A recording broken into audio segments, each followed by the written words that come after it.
On election day, I pulled into the Lutheran church.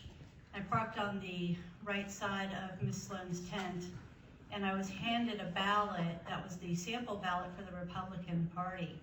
And I went in to vote, and Miss Sloane, your name was definitely circled on that. And I'm bringing this to your attention because I understand that you said your campaign Xeroxed some, but you never handed any out. And funny enough, when I was at work tonight, I mentioned I was going to this, and I wanted to let you know that I did indeed receive one. And my coworker, who has no children, has nothing to do with the school system, actually said, well, I got one too, and I got one at Leeds. So I thought that was kind of funny that there was one at Leeds Parish as well, and she said she remembered it because of all the hoopla that day. So there's definitely something that happened that day. I want you to know for sure that they were handed out, and that does cast a cloud on the election. I want to also segue into a little bit of bullying, and I'm going to leave names out, but I know that you're going to understand what I'm talking about. And I want to present this to the whole board. When a child or when an adult puts on any social media, somebody's on suicide watch, we all know exactly what it means. And I even texted my son, who's at college tonight, just to confirm. He said, yes, that's exactly what it means. So if we have a situation where somebody has someone close to them writing suicide watch, I think that person needs to dig deep and think about the ramifications of that throughout our county school system and talk a little deeper about it. It's tough. I get it. It's tough to have somebody put that out there. But we really, really need to zero in on this type of attitude. It's really, really dangerous to have out there. Let's also talk a second about somebody in administration writing "the witch is dead." And really, to all of us, we haven't seen any ramifications for that yet. That needs to be addressed as well. Please don't let us lose our faith in you. This is serious.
I came here to talk about, I'm worried about the K-12 EA schooling. I want to know where our money's going. I don't know, but I found an article, and it talks about in 2011, all the students that went to that school were counted as being in Carroll County, because Carroll County has very low income. And so everybody in the Commonwealth was counted as being in Carroll County. This was in 2011. Now I don't know. I do want to know where the money's going, but that's a for-profit school. And again, when we did a Freedom of Information Act to ask how many of our students in Fauquier County go through to the online school, we don't know. So I'd like to know that.